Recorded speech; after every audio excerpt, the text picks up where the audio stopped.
Hola, buenos días.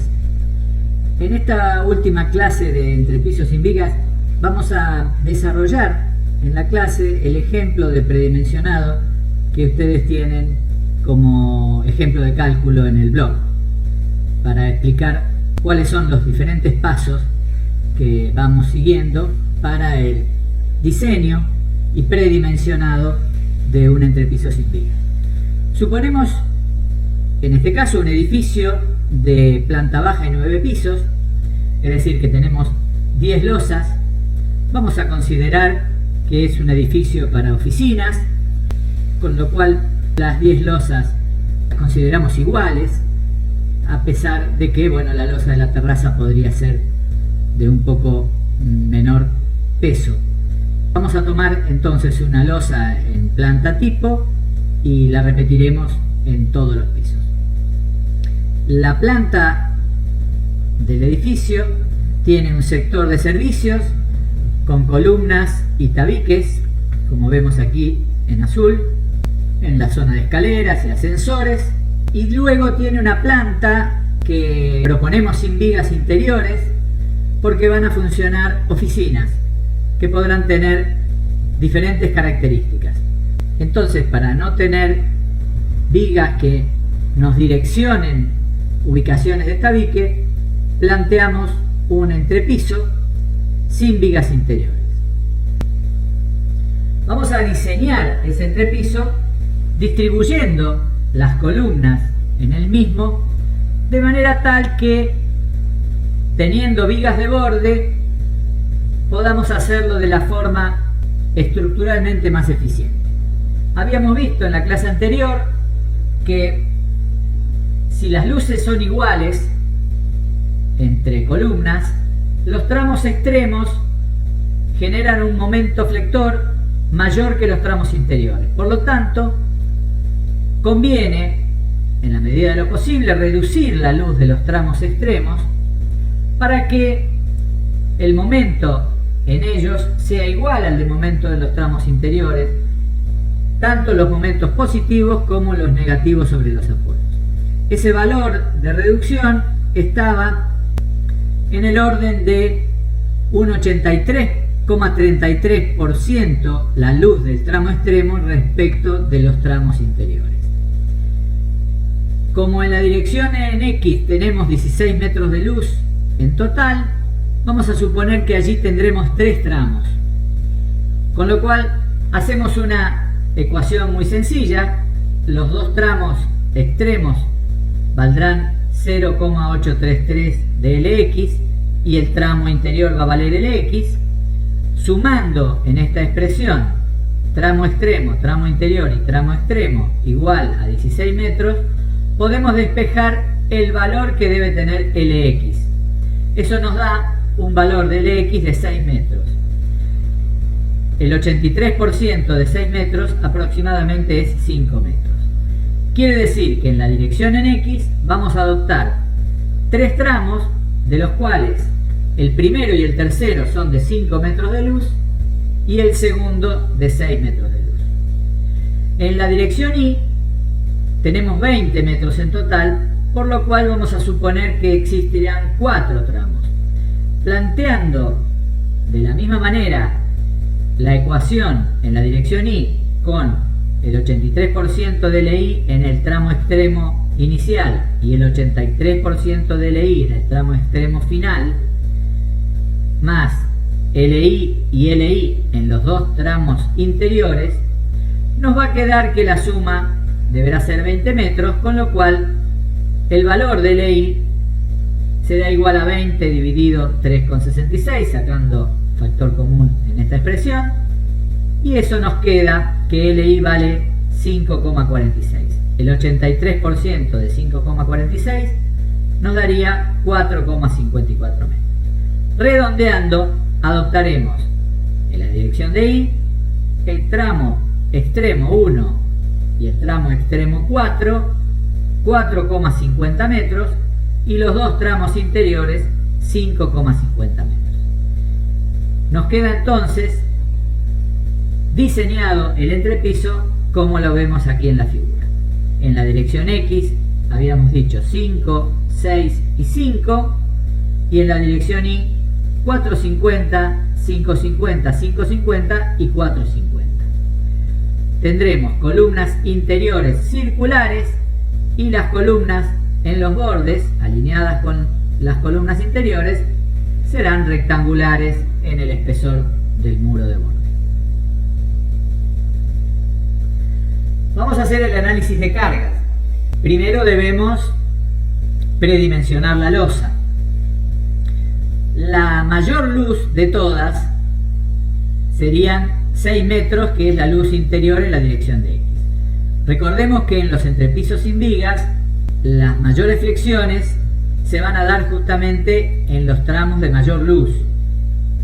Con lo cual, a esta luz máxima entre ejes de apoyos de 6 metros, si queremos conocer la luz libre, suponemos columnas de 50 centímetros de diámetro, con lo cual la luz libre máxima será una luz libre LN de 5,50 metros. Vamos a trabajar con columnas sin capitel ni ábacos. Vamos a utilizar para el predimensionado que la altura U deberá ser mayor que esta longitud, LN sobre 30. Esto lo vimos en el análisis que hicimos en la clase anterior para predimensionar un entrepiso sin vigas. Si tomamos el valor de LN sobre 30, nos daría que la altura total de la losa de ese entrepiso debe ser mayor o igual a 0,183 metros.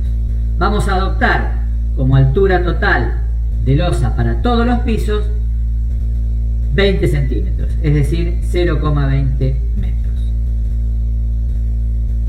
Ahora sí, tenemos 0,20 metros por 2.400 kilos por metro cúbico, que es el peso específico del hormigón, como ya sabemos, y obtenemos este valor.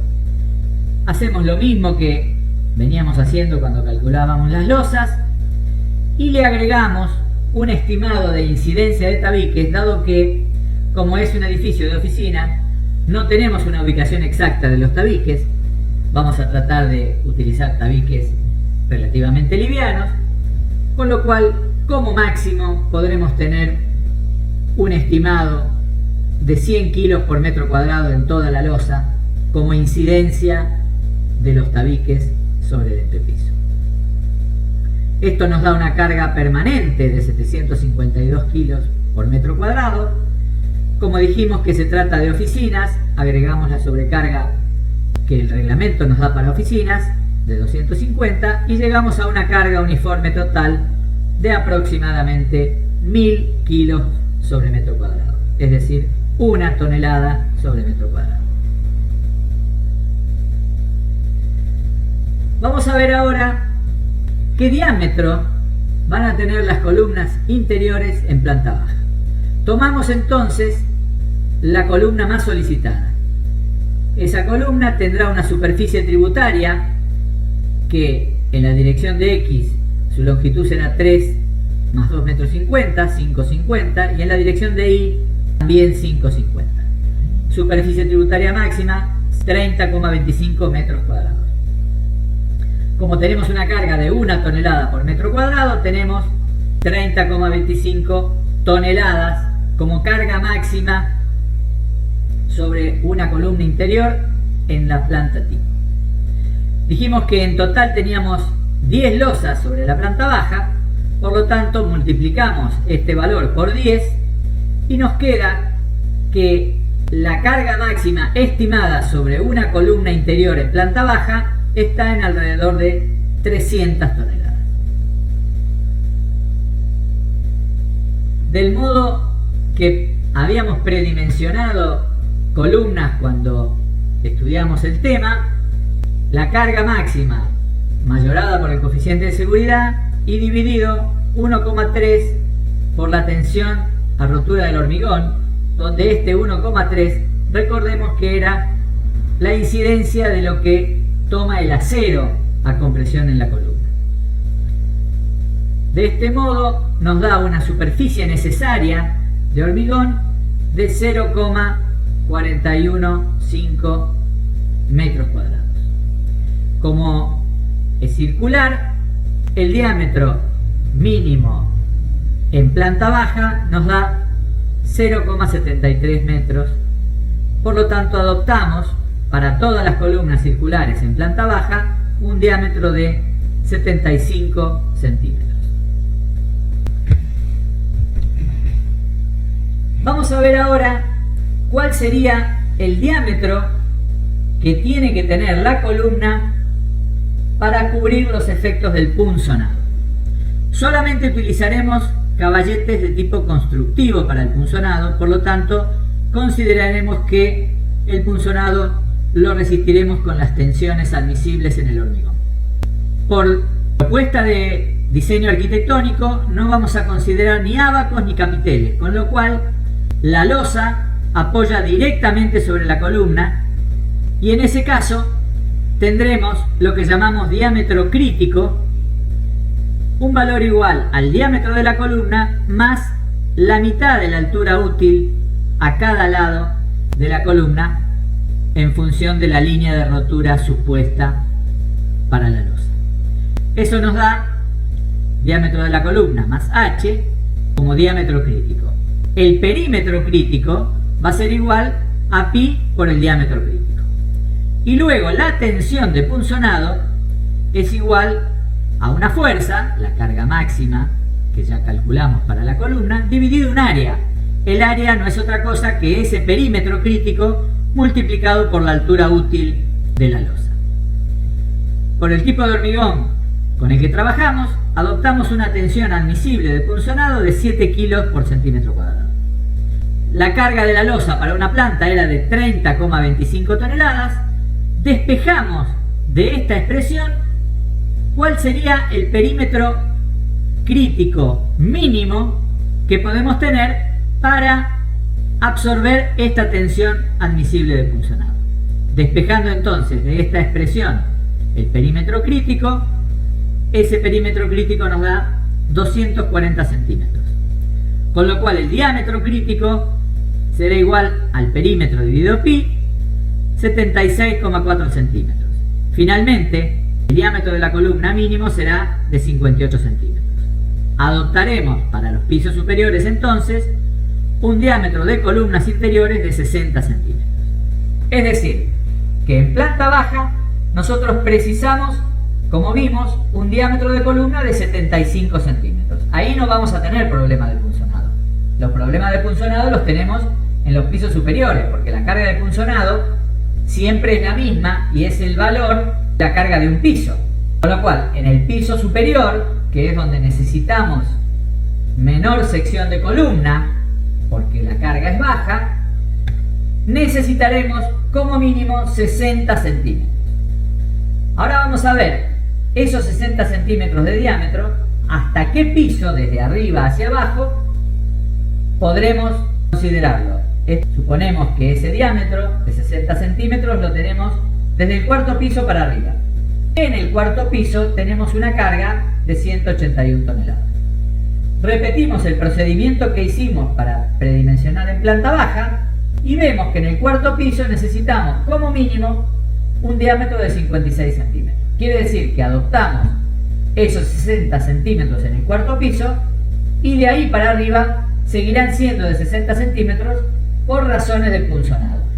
Del cuarto para abajo podrán ir variando de 5 en 5 el diámetro de las columnas, si queremos, hasta los 75 centímetros que necesitamos en planta baja.